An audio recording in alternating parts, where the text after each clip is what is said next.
Ever wonder how someone goes from creating TV shows for just one country to, well, shaping the future of media for an entire continent? It's a huge leap, right? Well, today we're diving into the career of Nabeel Tirmazi, and his journey is pretty remarkable, taking us from the heart of Pakistan's media scene to the leading edge of broadcasting across Asia. And this quote right here, it really says it all. It shows that for him, the mission became so much bigger than just making good TV.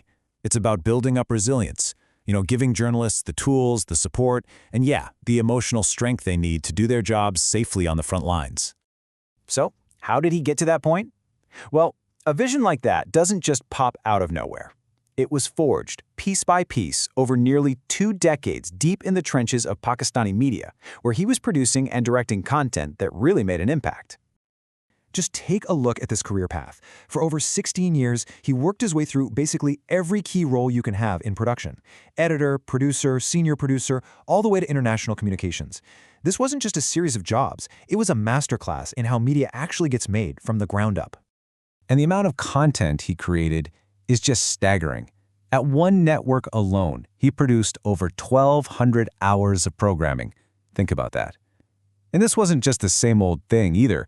He was doing everything from serious economic analysis to creating the very first shows in the country on behavioral sciences.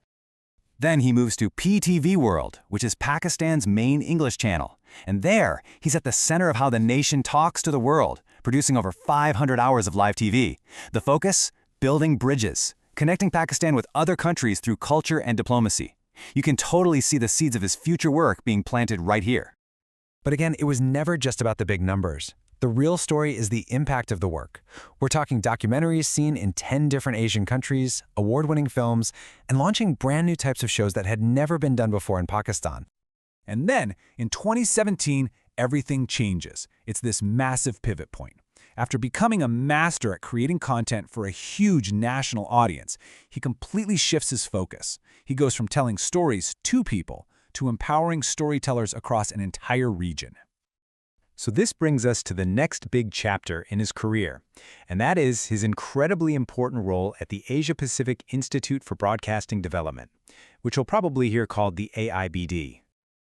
Okay, so what exactly is the AIBD? Well, think of it as a crucial training center for media professionals. It was set up under UNESCO, and its whole mission is to help develop and train broadcasters across this huge, incredibly diverse part of the world. And his impact there was huge, right away. As senior program manager, he put together more than 114 different training initiatives. Just let that number sink in for a second. These aren't just conference calls. We're talking hands-on workshops and development programs for media pros in dozens of countries. Now, you can't do all that alone, of course. You have to be a master connector, and that's what he did. He built these critical partnerships with huge global organizations like the WHO, UNICEF, and the EU to create this powerful network for sharing knowledge. But this training wasn't just, Intro to Broadcasting 101. His work at the AIBD was designed to get journalists ready for the modern media battlefield. He was tackling the really tough stuff, from fighting disinformation to reporting in a crisis. And if you want to know why this is so important, just look at these numbers from UNESCO. They're pretty chilling. Nearly 3 out of 4 women journalists face harassment online. And for 1 in 5, that online hate actually turns into real-world physical attacks. This is the why behind so much of his work. So what do you do with data like that? You take action. He developed a regional workshop that was designed specifically to give women journalists the tools they need to stay safe. We're talking practical safety training and strategies for handling crises and trauma. So what you're seeing here is this incredibly holistic approach. His work covers the whole spectrum of modern media, from the tech side, like AI and mobile journalism, to the really complex ethical side, like fighting disinformation and pushing for gender equity. It's a curriculum built for the future. And when you spend your career building up skills in others, it naturally leads to something else. You build this legacy of leadership and connection across the entire industry.